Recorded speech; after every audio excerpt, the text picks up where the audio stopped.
Right now at noon, nearly half of all Oregon counties are under a drought emergency. The newest areas added with sweltering temperatures on the horizon. Plus, the man accused of shooting and killing a man in Wood Village expected in court today. New information on the suspect at noon. And we hit him hard yesterday, and we're going to hit him again hard today. Plus, the U.S. and Iran trading strikes after the downing of a U.S. helicopter. Now President Trump saying Iran must pay the price. Who should pay to help renovate the Moda Center? With millions of dollars on the line, Portland leaders are turning to the public for answers.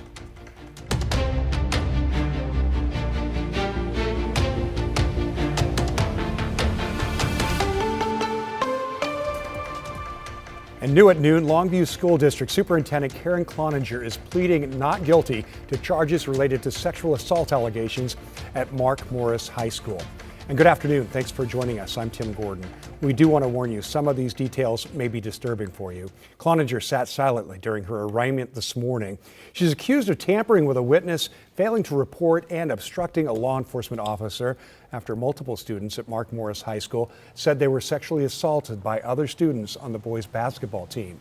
According to court documents, when the assaults were first brought to Cloninger's attention, she told the principal and two other district staff members that they were not obligated to report it and would instead handle the investigation themselves.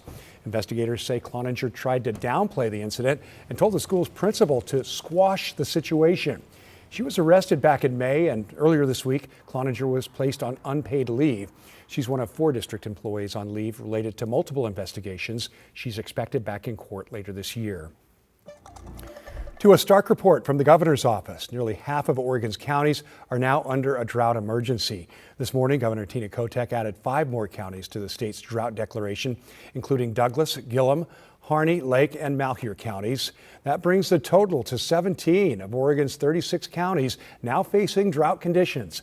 State officials say the dry weather is expected to persist, threatening farms, ranches, drinking water supplies, and wildlife habitats, while also increasing the risk of wildfires. The governor's order allows state agencies to prioritize assistance and provide emergency tools to communities impacted by the growing drought. And in response to dry conditions, Washington County is issuing a burn ban. Starting Monday, June 15th, open burning will be prohibited across the county, including backyard debris burning, agricultural burning, and other controlled burns. Fire officials say the restrictions come as these dry conditions increase the risk of wildfires. Small recreational fires, fire pits, and barbecue grills will still be allowed as long as they're used safely and fully extinguished afterwards. Officials warn anyone who violates the burn ban could be held responsible for the cost of putting out a fire, along with possible fines.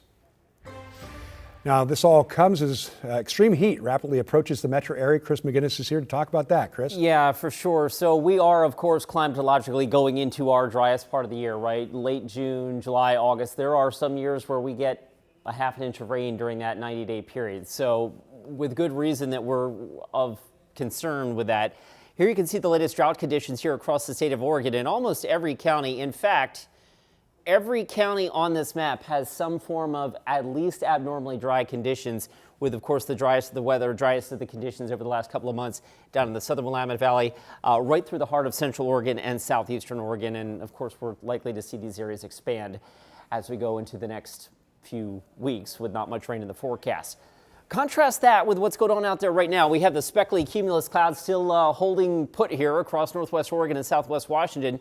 And in some cases, even some light sprinkles, as we expected, up in the Coast Range foothills and up into the I-5 corridor, getting up towards the Longview area, 1 or 2 sprinkles of rain. But that's about it. We may see 1 or 2 sprinkles here before the clouds finally start to thin out.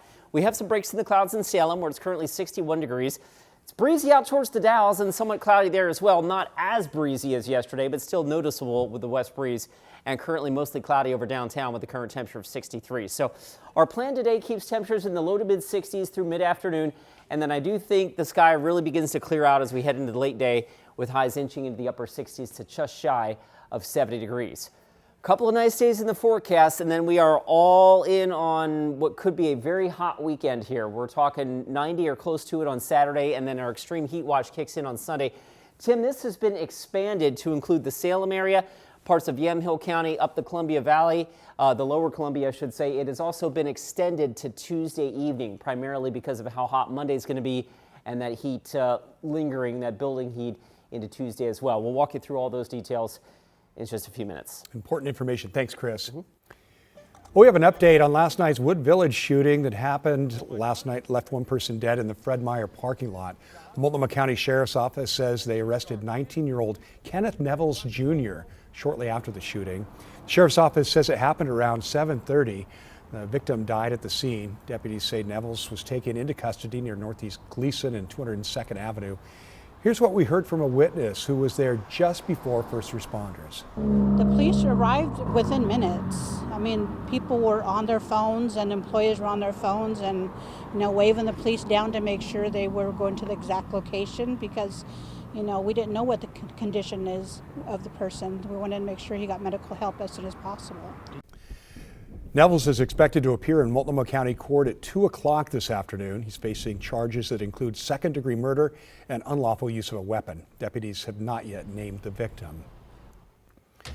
Well, here's a look at some national headlines this afternoon. Taking a live look at Capitol Hill right now, where Microsoft co-founder Bill Gates is answering questions about Jeffrey Epstein before the House Oversight Committee. The inquiry is happening behind closed doors. Gates has apologized for his relationship with Epstein and claims he never witnessed illegal conduct. His appearance comes a day after the committee questioned longtime Epstein assistant Leslie Groff, whose duties included arranging meetings and travel for women linked to Epstein. The U.S. Postal Service could soon refuse to deliver mail-in ballots for states that decline to hand over their voter lists. The proposed rules aim to comply with a March executive order from President Trump to crack down on mail-in voting.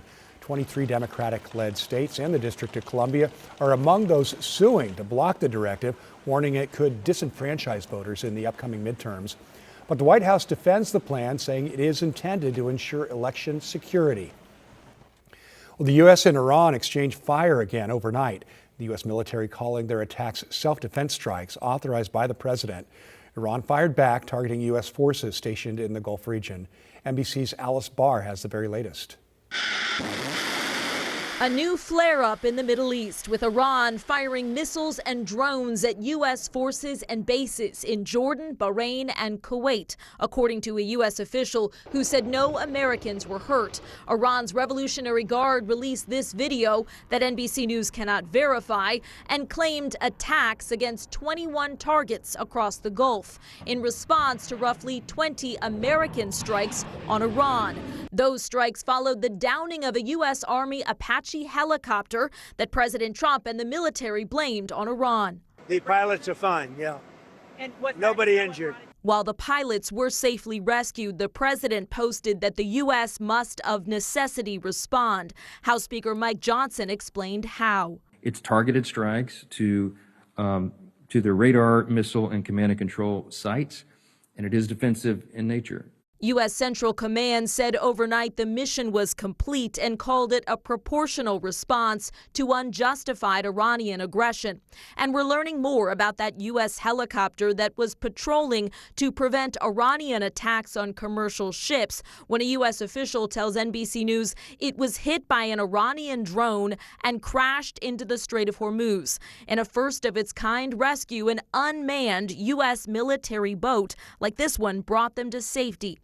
On Capitol Hill, Democrats raising concerns about what they call a perpetual cycle of retaliation. A retaliation is going to just set diplomacy back that much further. President Trump has repeatedly insisted a peace deal was near, but this morning posted that Iran has taken too long to negotiate and now will have to pay the price. In Washington, Alice Barr, NBC News. Well, closer to home, teachers, bus drivers, and other employees with Portland Public Schools are speaking out against staffing cuts and layoffs across the district. They packed a meeting last night, just one day after the Portland Teachers Union filed a grievance claiming dozens of layoff notices violate contract procedures. Here's Sunrise reporter Corey Johnson with what employees had to say. Many of the people who spoke at Tuesday's meeting say they're worried that layoffs and staffing reductions could make existing problems within the school district even worse. Several employees describe departments that are already stretched thin.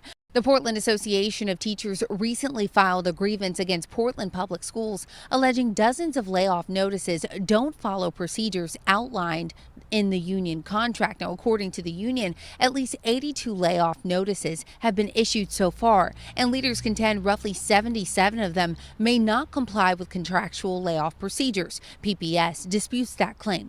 Now, at Tuesday's school board meeting, employees shared concerns about how staffing cuts could affect day-to-day operations and how the district has handled staffing decisions. One bus driver told the crowd the transportation department is already short 20 to 25 drivers on a typical day, and said some positions are being filled by whoever is available, including management. When managers can't do their jobs, we all suffer. Communication isn't happening. Minor issues that could have been resolved early turned into major problems later on. The process for staffing this year, from unassignments to layoffs to placements, has been an absolute disaster, and it does not build trust or faith in this district. Now, PPS leaders maintain that they're following contractual obligations and they're making decisions based off of factors including seniority and other qualifications. Back to you.